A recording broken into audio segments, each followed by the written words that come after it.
Good morning, everyone. Welcome to This Day. Good morning. It is it's Monday. I forgot what day of the week it was. I'm normally not here on Monday, so I totally forgot. Okay, well, it's Monday, and it's February 24th, and today is National Tortilla Chip Day. So we'll give you a little history, show you some delicious food, which will make you very hungry. All right. That sounds very good. Love tortillas and tortilla chips. Yes. And today on our program, we have Tim Moy, who is our security director and chief. He's going to talk about, just past couple years that he's been here or so, and what he's accomplished. And his team have done an awful lot. And of course, he's leaving us in just a few days, so we will miss him. But he'll tell us about the new security director that will be coming in. Also, Kati Petri-North, she is the incumbent candidate for the Assembly, 74th District. She's going to stop by and tell us her plans if she gets reelected. We'll also have a wonderful segment from Radnet and the Santa Ana Zoo. What a perfect week to go out there. Yes. I mean, seriously, we're going to be warming up, so it'll be a perfect time to go out to the zoo. Excellent. All right, we have two meetings for you today. Well, actually, it looks like just one meeting. We had the third Architectural Control and Standards Committee meeting, which will be at 9:30 in the Sycamore Room. All right, so it's National Tortilla Day. The tortilla chip is most commonly served with salsa, chili con queso, guacamole, cheese dips, or other dips. And take a look at that. I told you I'd make you hungry.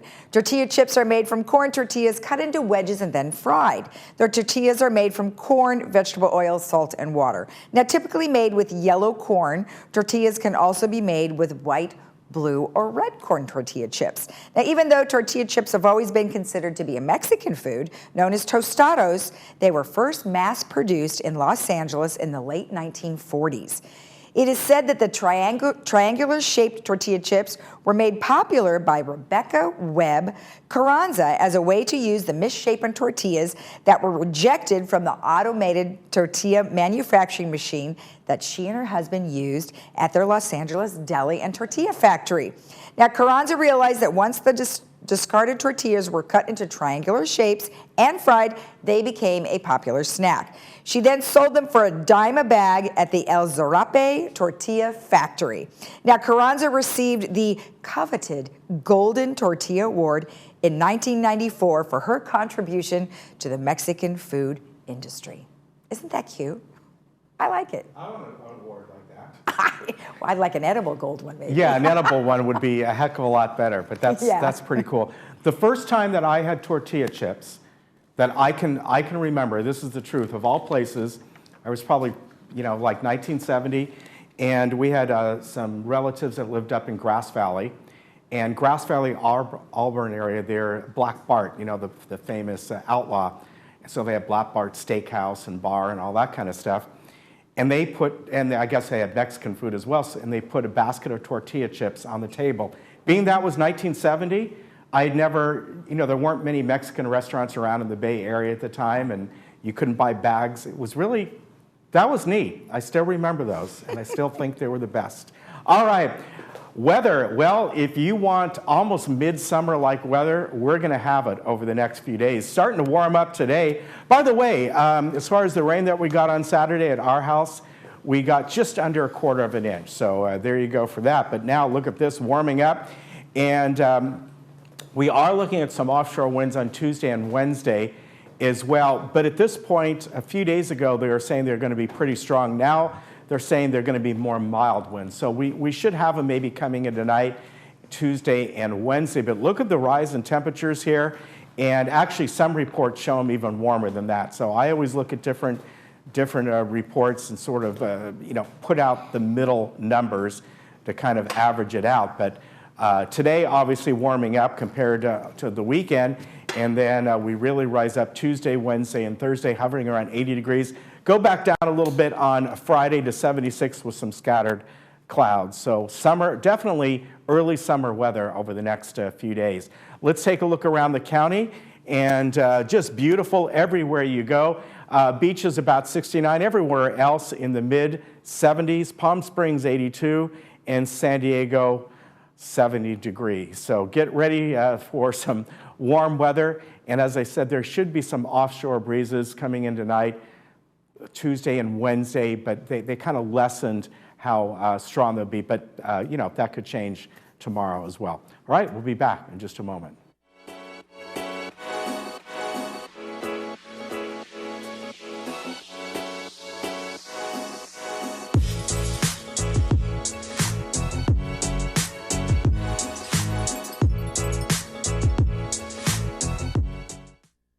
Mind in Memory program at Mission Hospital is an outpatient program specifically designed for patients with a memory disorder who have developed a mental health issue, such as depression, anxiety, or paranoia. Patients are welcome every day, Monday through Friday, up to 4 days a week. On-site meals and snacks are included, and transportation to and from the program is available. The program focuses on improvement in overall mood, function, and concentration, as well as a decrease in depression or anxiety. Call today to find out if you or your loved one qualifies for the Mind in Memory program. Envision, the eye doctor's #1 choice. I have worked with the doctors at Envision for over 20 years. Their experience, state-of-the-art technology, and positive outcomes have earned them my trust in taking care of our mutual patients. With clear vision, all things are possible. To schedule your appointment today, contact us at 866-599-2740. There's never quite enough time. We try to make the most of it, to find more of it, to cherish each and every moment. At Memorial Care, we value your time. So we're bringing more locations closer to you. Because having award-winning physicians in your own neighborhood means getting to appointments faster and enjoying a healthier life. We're here, with care where you need it.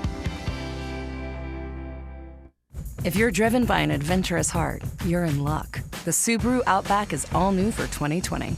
With standard symmetrical all-wheel drive plus up to 33 miles per gallon. An available 260 horsepower turbocharged engine, advanced technology, and an extra-large touchscreen. Welcome to the best Outback ever, the 2020 Subaru Outback. Go where love takes you. Come into Irvine Subaru and get complimentary maintenance included on all new Subarus and celebrate the Subaru A Lot to Love event. Remember when life was simpler? When things didn't move quite so fast? And the world didn't seem so complex? Remember that? We do. And as the world around us has continued to speed up, becoming more complicated and still a bit uncertain, we have managed to keep things simple, providing sound, easy to understand financial advice and customized roadmaps for the road ahead, from tax reduction strategies and guaranteed retirement income you cannot outlive, backed by the claims-paying ability of insurance companies. We can be your single point of contact, a single call, a voice you recognize well, and a partner who can be by your side for the entire journey. We can't stop the world around us, but we can help ensure you're prepared for what's to come. To schedule a no-obligation meeting, simply contact us today.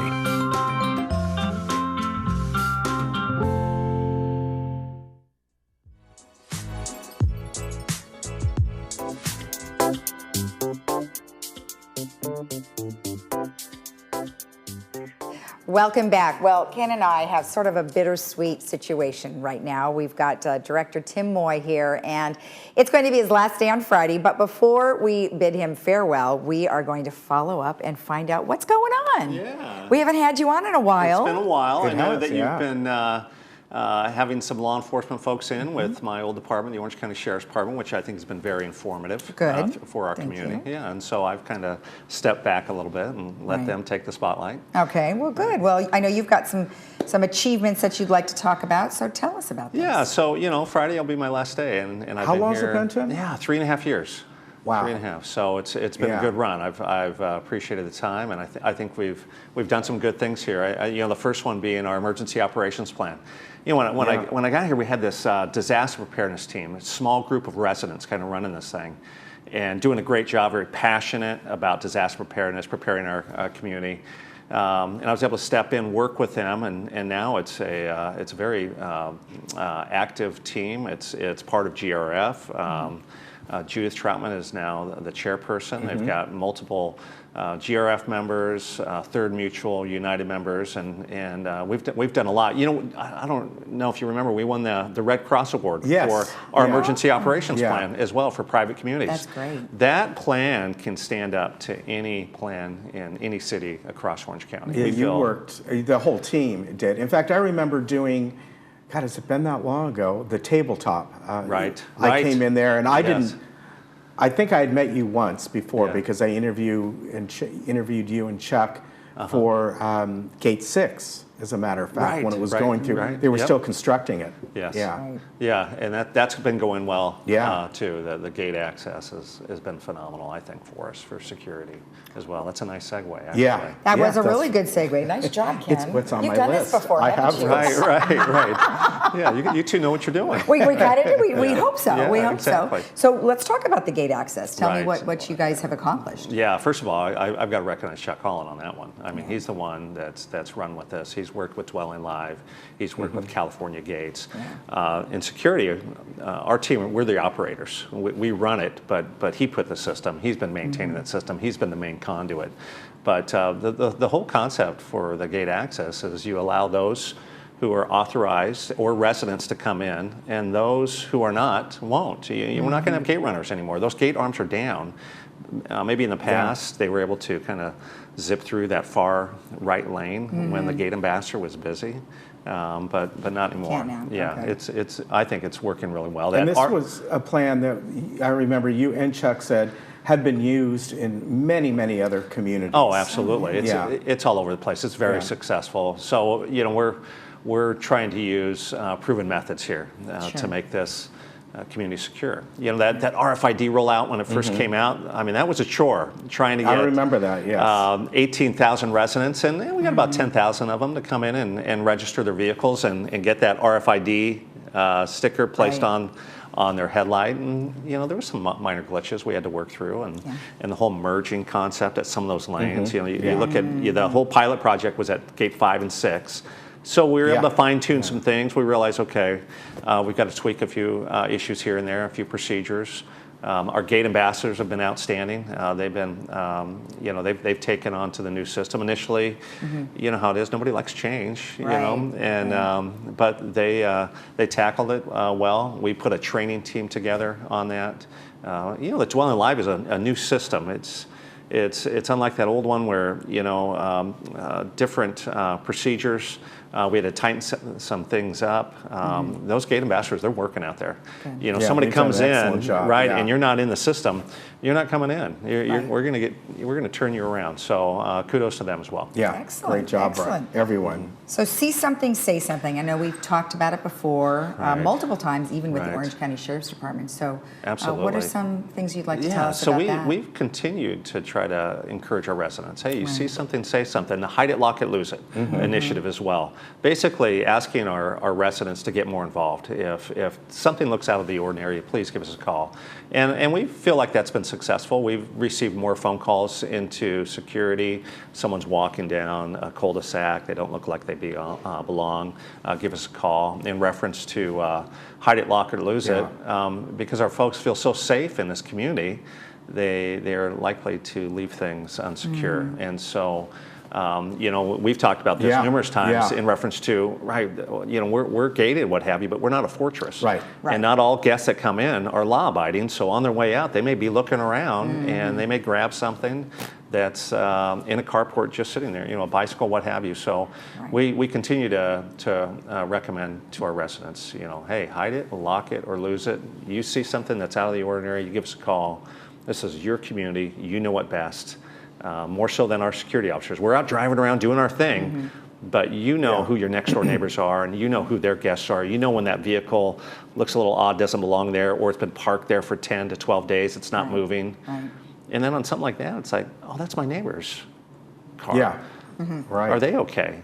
Do we need to do a welfare check on them? So that type of involvement with our community. Do you feel that since you started the campaign that it's working? I do.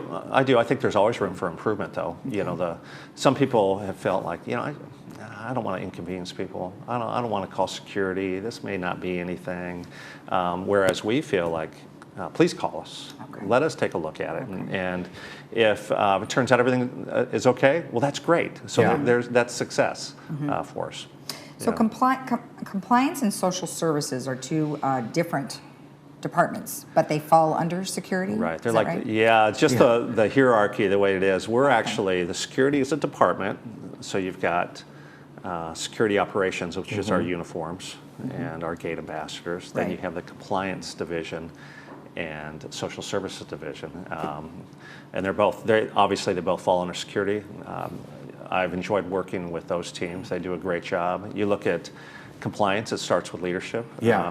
Francis Gomez done a great job. And we work very closely with the boards on that. Right. Yeah, you do. I mean, it comes from them. I mean, let's face it. Right. It comes from their operating rules that are approved, and then it's the job of you folks, security, compliance, and all, to implement those and make sure that they're followed. Right, to enforce it. And I think that as long as it's not illegal or immoral, we're going to do as the boards ask us to do. We're going to follow the HOA rules there.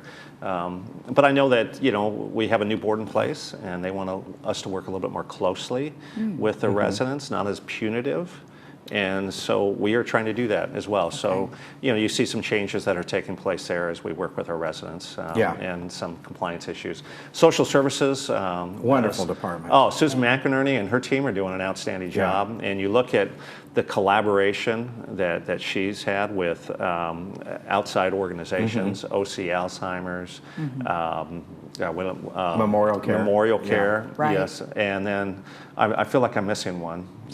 Council on Aging, as well. Yeah. So the Friendly Visitor Program, we've got a lot of things going on our fall programs as well. So they are just doing a great job. They are there for this community to provide services for those who are aging or for other services, whether financial or just guidance or assistance, whatever it might be. So they're fantastic. And over the years, we've had them on and different folks, they often say, just like your saying of, see something, say something, with social services, if something's going on with you personally or maybe you're having a tough time or whatever, that's why they're there. Right. You can walk in there anytime and feel like, you know what, my spouse, I've seen something, it's been stressful.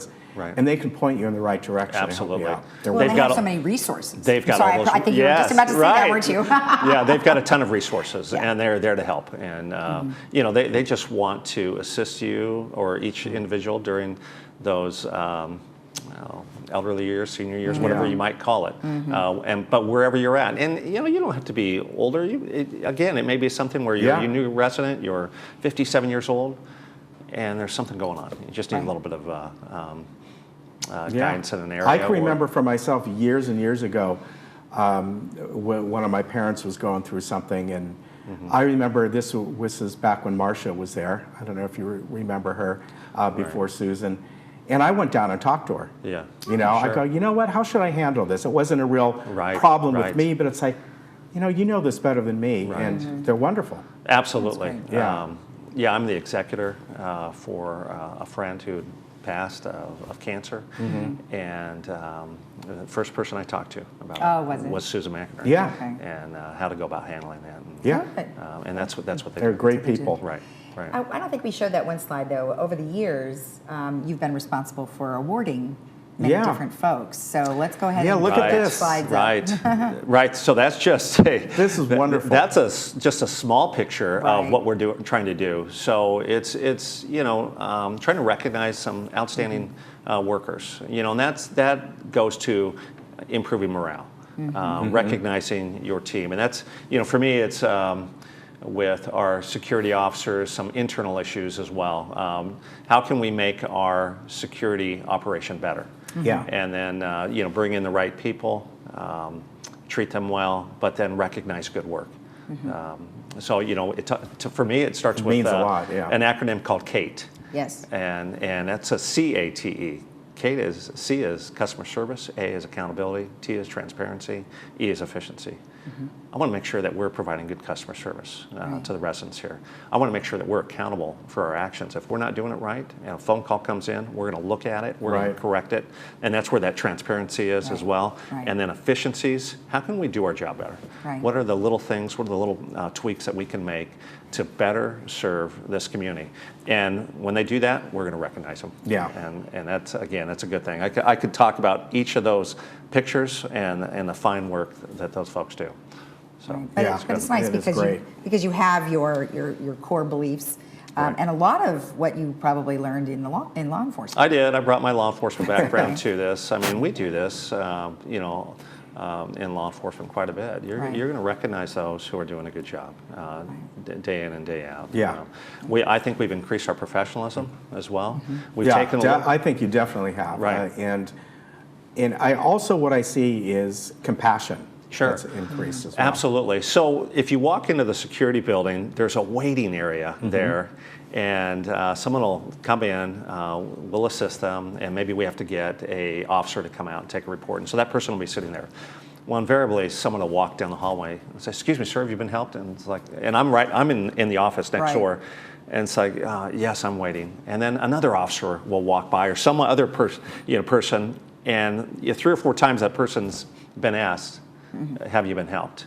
Man, that's good customer service. That's what we want. If a person is just sitting there, we want to make sure that their needs are being attended to. And whether they come to us or we come to them. So we will continue that. I know the new guy, whoever that person is, Carlos Rojas from Santa Ana and Bart. He is, listen, I know him. He's a great guy, and he's going to serve this community well. I'll be honest with you. I was a little anxious when it was time to move on and find out who was going to replace me. I want the right person. I want to care about the community. I care about the job we do. I care about the personnel I work with, and so it's important to have the right person step in and be able to continue to grow security and take it to the next level, right? Get a fresh set of eyes on the operation. We have got the right person in here with Carlos Rojas. Great experience, great people skills. He'll tell you about his background here with the village, but this is not new to him. I know he's in Santa Ana and Bart, but he knows Laguna Woods Village. But I'll let him share that with you. It's a great story.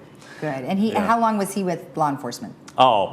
Yeah, he's just one of those 30-year guys. 30-year guys. Yeah. His resume is pretty solid. He's been to all the big schools, the FBI Academy. Okay, good. He's got his master's degree. He's sharp. I'm interested in meeting him. You're not only just for Santa Ana, but because I'm originally from the Bay Area. Okay. When he mentioned Bart, I'm like, wow, I want to hear about that. That should have been interesting. Yeah. I'm not as familiar with that. I know Santa Ana. I worked up there for about 14 years. That's where Sheriff Headquarters is based out of. And I was able to see the work firsthand that he was doing in the city of Santa Ana. And we worked with them with their our air support contracted with Santa Ana PD as well. And then I was involved in a few other things with Carlos. He knows law enforcement, he knows security, he knows emergency management, disaster preparedness. He's going to be a great fit here. Good. Well, he started today, right?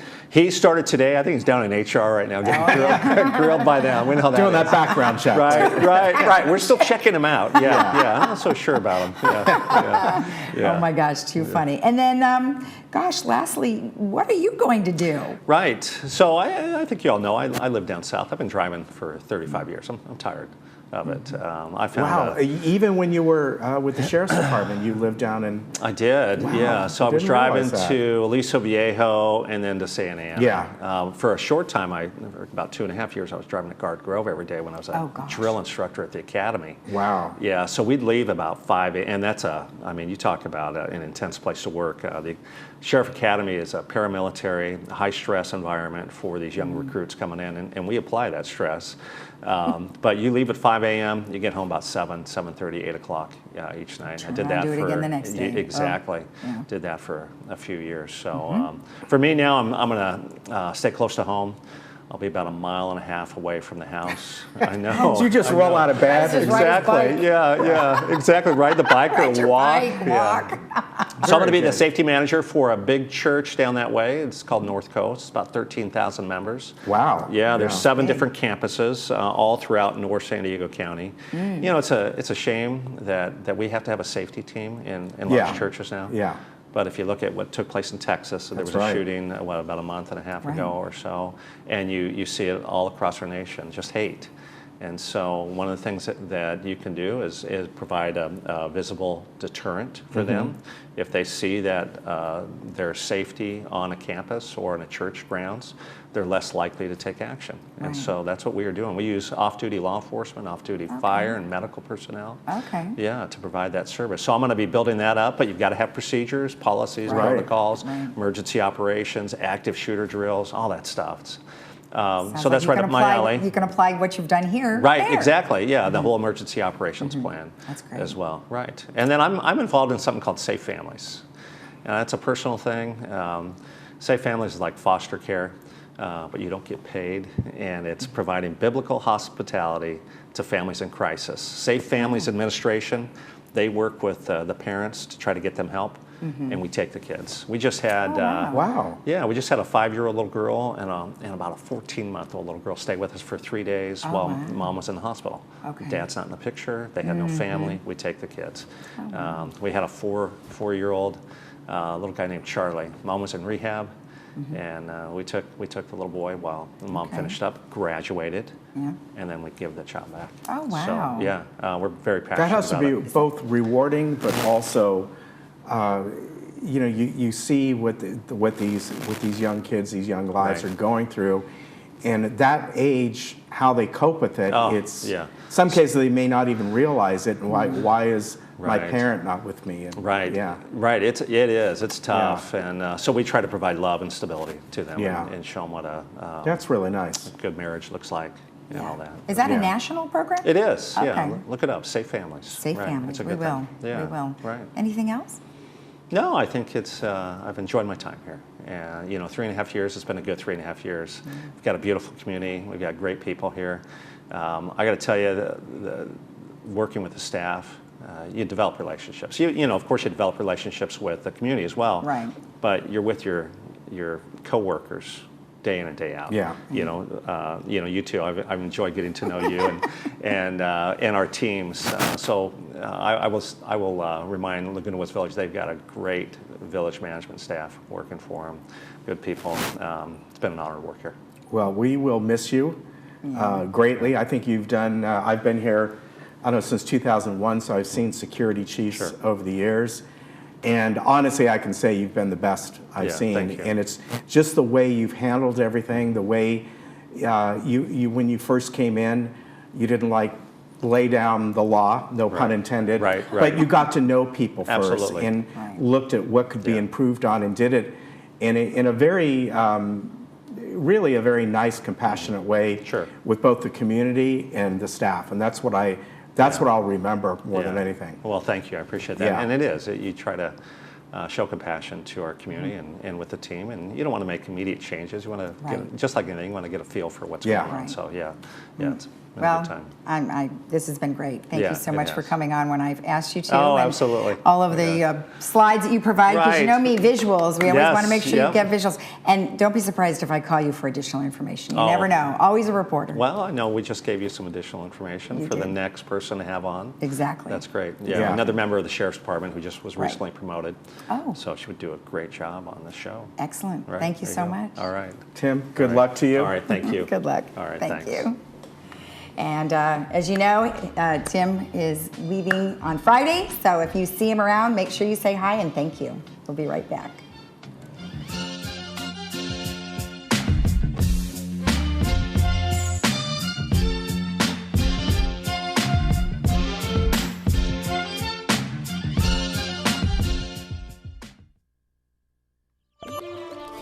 Ernest Hemingway wrote The Old Man and the Sea at 52.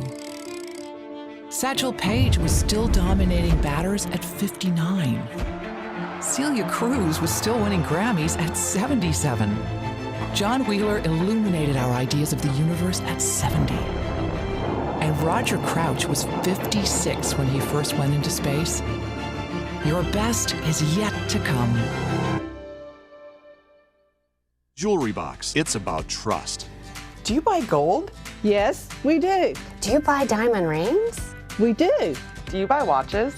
We do. Do you buy silver? We do. Do you buy these?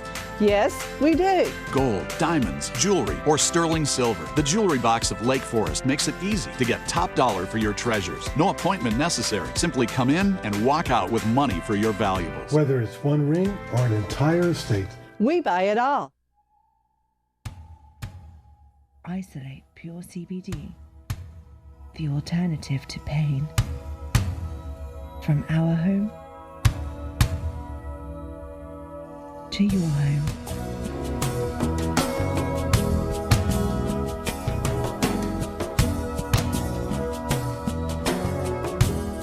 IsolatePureCBD.com. Save now at LA Carpet & More's 50% off sale. Buy direct and save 50% on countertops and 50% off kitchen cabinets. Plus, get 5 years 0% financing. LA Carpet, #1 for you. Save now at LA Carpet & More's 50% off sale. Buy direct and save 50% on countertops and 50% off kitchen cabinets. Plus, get 5 years 0% financing. LA Carpet, #1 for you.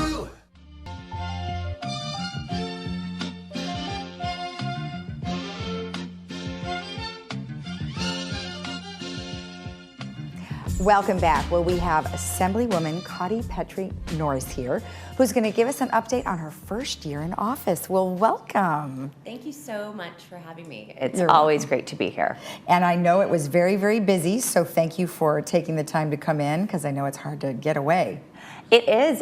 We've been busy, and we've had a really productive first year. Good. I think as I've shared with you, I ran for office. I ran for state assembly because I felt like our district's residents and businesses were getting shortchanged by Sacramento, and it was my goal to change that. And I'm really proud of what we've been able to accomplish in our first year. I authored legislation to protect our coastline from sea level rise.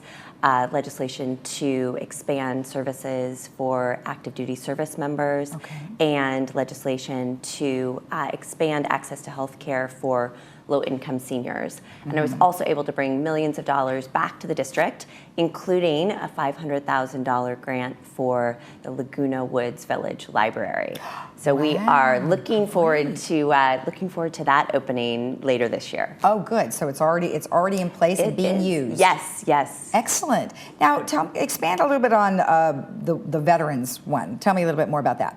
Well, one of the committees that I serve on is the Assembly's Veteran Affairs Committee, and that is one of my #1 priorities. I was also able to secure $2.9 million in funding for a program with the Orange County United Way. It's called Welcome Home OC. And we're utilizing this $2.9 million to end veteran homelessness in Orange County. And this program and this funding, it is going to make us the second county in the entire state to achieve the goal of ending veteran homelessness.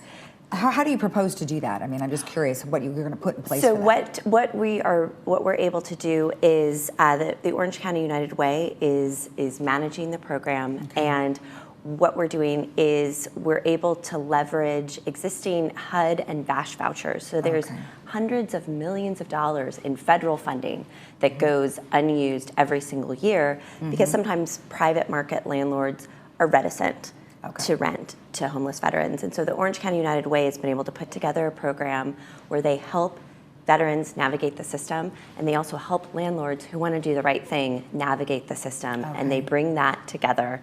And we are housing veterans and helping them get back on track. So it's something that we're really, really proud of. Oh, that's a great program. I'd be more interested to know a little bit more about that. So we'll have to hit you up on that one soon. Excellent. Yes, we can do a deep dive on that next time. Deep dive on that. All right, and then obviously, something for OC taxpayers. Let's talk a little bit about that because I know it's kind of a touchy subject. Right, it is. Well, I was really pleased. So in 2019, the Orange County Taxpayers Association gave me their 2019 award. And I also received a 100% score from the Howard Jarvis Taxpayers Association, which people don't often think of a Democrat doing. So was pleased to do that. And I I view myself as a taxpayer advocate and an advocate for the residents of this district. Okay, perfect. And then let's see, what are some of your top priorities going forward? And you know, we have obviously it's a primary right now, and there's a lot of things going on. So given the concerns of our citizens and our residents, what are some things that you're going to put first? So some of the things that we're really focused on are tackling the climate crisis, ensuring we're safeguarding California, very focused on lowering healthcare costs, particularly long-term care costs. So we're introducing some legislation there to help our seniors afford long-term care. Okay. Another top priority for me and for folks all across this district and all across this state is tackling our homelessness crisis. Right. It's a crisis that took decades to create. We're not going to solve it overnight, but I am working with urgency to identify creative solutions and also to ensure that we are spending our taxpayer dollars efficiently and effectively, and that we are tackling some of the underlying issues with mental health and substance abuse. Right, and we've had a number of folks on over the past couple of months who talk about the same thing, because they really want to go after mental health, and there's a lot of facilities that are up and coming in our community that'll help with that. So Yes, we've got some really exciting things happening here on the ground in Orange County, and for me, I think we spend $10 billion a year in California on mental health care programs. And I think that when you look at what's happening in our jails, in our emergency rooms, and on our streets, it's not working. And we need to do something different. We need to do something better. Oh, that's a big number. It is a big number. So hopefully you can kind of hone it to the places that are needing it. Absolutely. Okay, excellent. And then you said it's a very busy district. There's a lot of things going on, and I know you've got a meeting that's coming up here in the community. So before we get to that, tell me about some of the other things that you've got coming on. So we have community office hours in every city in the district, and we're here in Laguna Woods. My team is here at City Hall the third Monday of every month. Oh, every month. Oh, yes. That's nice. Yeah, Okay. the third Monday of every month. We are here, and my team is here to be a resource if people have questions or challenges as they navigate that, whether it's the DMV or other agencies, we're here to help. So we're here once a month, and you can always reach out to my office throughout the month as well. Okay. And then we've got a couple of other great events that we're looking forward to. March is Women's History Month, and we'll be here on March 7th, Laguna Woods Village. There's a celebration for International Women's Day. Okay. And we also, on March 14th, my office is putting on our first ever Young Women's Empowerment Conference. Okay. And we'll round out the month on March 19th with our Women of Distinction celebration, and we're honoring outstanding women from all across the district. Oh, okay. And women such as, are they business women, or are they women in your district, or how does that, I mean, they're in your district, but are they working with your office? What we did was we put out a notice to the community on our social media, on our email, asking for nominations from the community for women who are making a difference and making this, making our community stronger. And so we've gotten tons of nominations from people all across the district and from women who are doing amazing work in so many different ways, and we're really, really excited to be able to celebrate them. That's awesome. That's on March 19th. Yes. And then the Young Women's Empowerment Conference, at what age? It's girls from 12 to 17. Wow. Yeah. 12? Yes. Give me an idea of what they're doing at 12. So we're talking about a handful of really important issues. So one is starting to think about career planning, college, what's next, and what are the things you need to do to lay the groundwork for your long-term goals. And we're also, we'll have panels that are focused on self-esteem, on social media, and how to navigate that as as folks are going through that as tweens and as teens. It's something that we didn't have to grapple with. Right. I think it's a really big challenge, particularly for for young girls. And so we want to provide them with some tools and resources to navigate that landscape. That's awesome. I think that's really nice. And then for them also to experience what a conference is like. Yes. You know, yeah. So you'll have speakers and things like Yes, that. yes. So we'll have, we're having a couple of speakers, and then we have breakout panels. We'll have a couple of workshops. We've got some financial literacy workshops. So we're trying to provide just a diverse set of activities to make it a productive and valuable day for the girls. I love that. That sounds awesome. Anything else that we've missed? Well, I think it's really important to just remind everyone that we've got a primary election coming up on March 3rd. Right. And as you and I were just talking about, the way that Orange County votes is changing with this election. So people will no longer go to their polling place on election day. We have vote centers all throughout the county. Everyone has received a vote by mail ballot, so people can either return their ballots in the mail or they can go to their local vote center. And for more information, you can go to ocvote.com. Perfect. Yeah, we've been talking a lot about voting and, you know, change, as we discussed with Chief Moy, that they don't like change. Right. So this took a lot of, and what was really interesting is they started it much earlier this time too, so people can really get out there and understand. Yes, and we want to make sure that everyone votes. It's such an important election. We want to make sure that everyone's voice and vote is heard. Exactly. And then just to reiterate your information, so if anyone would like to get in touch with you, you have a phone number, and it's 949-251-0074. And of course, if they would like to email you, it's cotty.petri-norris@asmca.gov. That's right. And it's also, if you want to find out more about what my office is up to and upcoming events, the easiest thing is if you Google COTTIE, C-O-T-T-I-E, Assembly. Okay, perfect. That's easy. That's an easy way to find us. All right, very good. Thank you so much for your time. Thank you so much for having me, Lisa. So good to catch up. You too. And remember, if you want to know any more information about what we've discussed here, you can always type in what she said, Cotty and Assemblywoman. It should be, or just Assembly, but I think you'll get there, even just with your last name or first name. We'll be right back after this.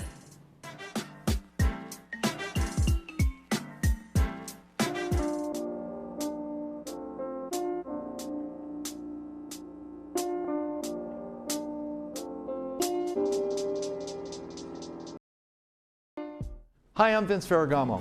I spent some of my best years as an NFL quarterback, but today I've got a new team, and we're helping seniors who spent their best years fighting for our country, defending our freedom, and informing the nation. Our hometown heroes need help. AgeWell Senior Services is their lifeline. Nonprofit AgeWell can do all of this because you care enough to give. Please join me in supporting AgeWell. Donate today.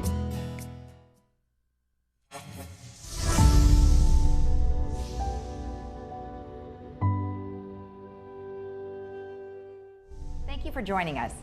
Today I have Andrew Jones, who is a RadNet employee, and he's going to be talking to us about leukemia and lymphoma. Thank you for being with us. Thanks for having me. So I understand that you were diagnosed, and were you diagnosed with lymphoma or leukemia? Hodgkin's lymphoma. Okay, and at what age were you diagnosed? 26. Okay, and you are how old now? I am now 27. Oh, so it's only been a year. Yep. Tell me how it happened. So I felt a lymph node in my groin area. It was noticeable at the skin level, and I had visited my primary care physician who referred me to get an ultrasound. So I had an ultrasound done, and about 6 to 8 months later I went to get an MRI, and that was still not revealing signs that were suspicious because there was only one enlarged lymph node. Okay. And so after further discussions with my primary care physician, he suggested that I see a urologist and have a full excisional biopsy on the lymph node, meaning I take the lymph node out. And so on March 6th of 2018, we did the full excisional biopsy, and it then went through pathology, and that's when we found out that it was Hodgkin lymphoma. Okay, and then thereafter, what are some of the things that you had to deal with? So after that, I had to go through a bone marrow biopsy to confirm that it wasn't stage 4, because sometimes lymphoma can hide in your bone marrow or even pieces of your bone. Wow. So you have to go through that, and that's something that I did. And after we determined that it was stage 1, we decided to go with radiation therapy. And so I did 15 treatments of radiation therapy. Now, is that concentrated, or is it something that's the whole body? It was concentrated, focused on just the area where the lymph node was. Okay, okay, great. And so now what's the prognosis? The prognosis is I'm in full remission. Excellent. So, Excellent. Yes. Oh, well, congratulations. Thank you. That is just unbelievable. You know, I know you said that you had seen something that was on the skin surface. Did you ever notice anything prior? You never had any symptoms of any kind? So for the most part, I did not have any symptoms, but I will say I was, running and exercising, and I was trying to lose some weight, but I felt that weight was coming off faster than it should have. Okay. And that was a bit strange to me, and that led me to kind of think maybe something is going on. My initial thought was not lymphoma or cancer, but it was just, this is unusual, I should bring this up to my physician. Oh, okay. Well, that was very smart of you. People your age may ignore a lot of things like that. What are some things that you might tell them? So I would strongly recommend that if you do find a lump of any kind, or you do notice symptoms that might seem atypical or unusual, it's very important that you go bring these up with your physician, because, people get scared and don't want to hear bad news. Right. Now, you're being a RadNet employee, you have some accessibilities to many radiologists. Sure. Did you go to them immediately?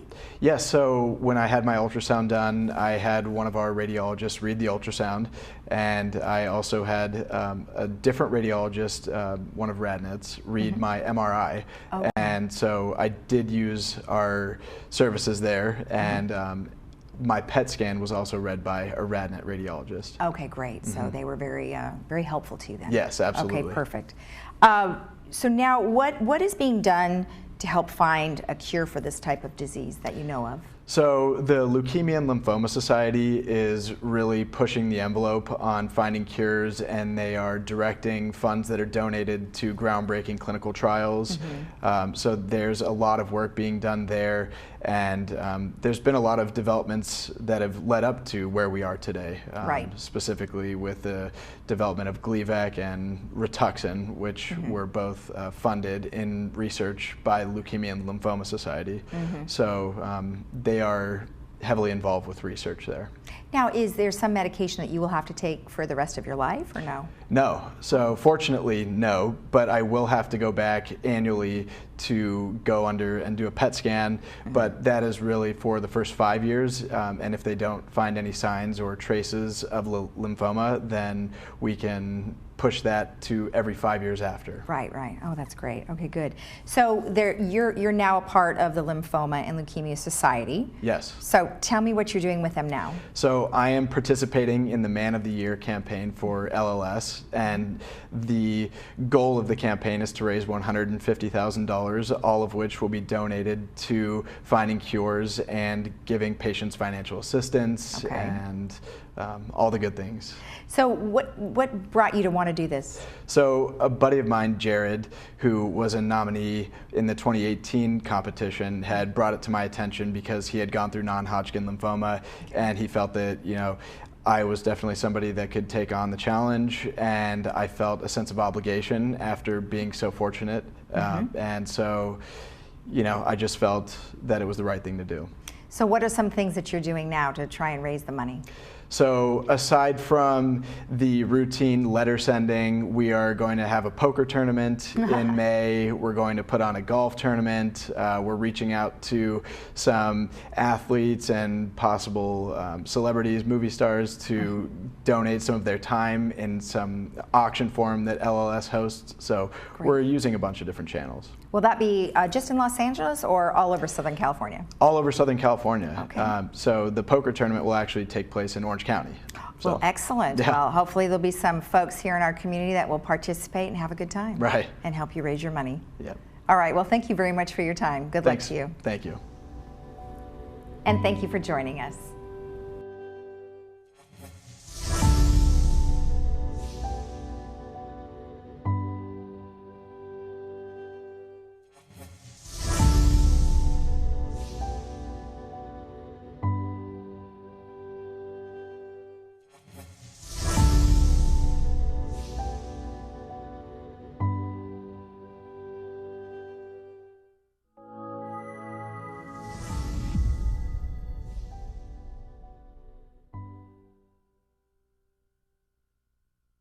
Looking for a change of scenery? You don't have to play golf to enjoy all that 19 Restaurant and Lounge has to offer. From a delicious breakfast menu to our delectable lunch and dinner specials. At 19 Restaurant and Lounge, there is something for everyone. Relax with your friends and family and take in the beautiful view from our spacious patio. Or enjoy a cocktail and appetizer in our lounge. 19 Restaurant and Lounge is a great place to socialize, enjoy a meal, or simply take in the view. Join us 7 days a week and experience Laguna Woods' exclusive dining experience. The Crean Family Farm is a special section of the zoo where you can pet and feed goats and sheep, learn about animals, ride the train, and the new 50 monkey Ferris wheel. Behind us, the train is going by, so Ethan's going to tell us a little bit about the farm and how it got its name. Sure. So the farm opened in 2004 as the Crean Family Farm. We did have a smaller farm area in the zoo that dates back to the 1970s. It was starting to show its age, and we knew we could do more with the farm area. So that's when a campaign started for a new family farm area in the zoo. And the Crean family came in with a lead gift donation towards this project. So they are named, and it's named the Crean Family Farm. We have a variety of rare breed farm animals. So those are breeds of livestock, of goats and sheep and pigs and cows that are not very common anymore. So breeds that may have been common 100 or 150 years ago and now have sort of gone away. So we want to represent those heritage breeds here at the zoo. In addition to the rare breeds, we also are starting to incorporate some play areas and interactive elements for smaller children that relate to the farm area. And also we have homes for many of our education animals, so the animals that we use in programs for visitors coming to the zoo and also schools. So we have all of that represented in the farm. And on top of that, we have a large classroom. It's literally on top of that because it's the second floor of our barn.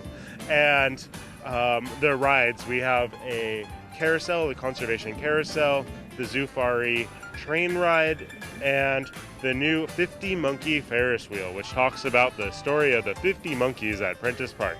The Santa Ana Zoo is located right off the 5 freeway off 1st Street on Chestnut Avenue in Santa Ana. Very simple to get to. The zoo is open 7 days a week from 10 to 4, closed major holidays. There is a senior rate, 60 years and over, of $9. Wheelchairs and electric scooters are available for rent. For more information, visit their website at www.santaanazoo.org.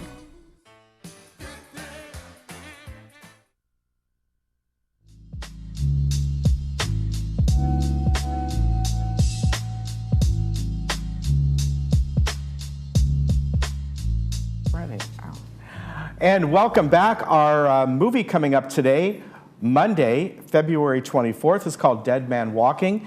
This came out, wow, back in 1996. Yeah, I was surprised. And it stars Susan Sarandon and Sean Penn. And is about a death row inmate who nears his execution date. He calls upon Sister Helen Pregine, who is played by Sarandon, to help him with one last appeal, maintaining that he is innocent of the murders of a young couple. She begins to form a bond with him, and she visits both his family and the relatives of the victims, hoping to learn more about the case. As things begin to look bleak for him, she does all that she can to comfort and console the hardened convict, and that will be today.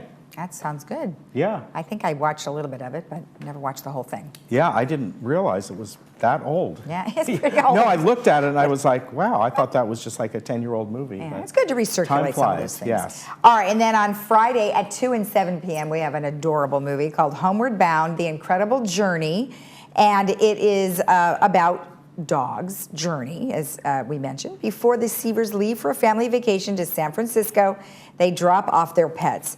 Chance, an adventurous American bulldog, Shadow, a wise golden retriever, and Sassy, a cautious cat, at a friend's ranch. But when the animals start to worry that they've been left for good, The three embarked together on a treacherous and thrilling journey to find their way back home from the California wilderness.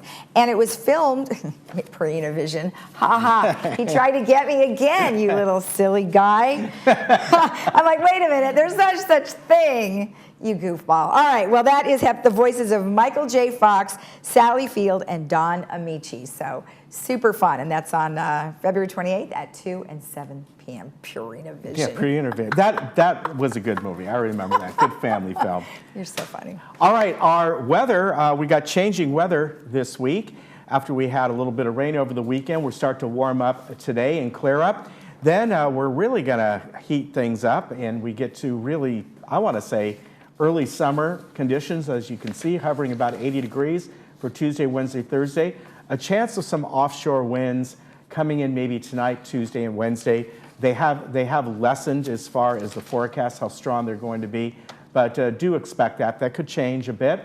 And then we go forward and it's, a little bit cooler and with some clouds coming in on Friday. Looking way ahead to next weekend, there is another chance of a bit more drizzle coming in, but still not a lot. And considering we're looking at these kind of temperatures this time of the year, and there are areas that could reach almost 90 degrees as we make our way into Wednesday and Thursday in Southern California. Wow. That's hot. Yeah. Wow, yep.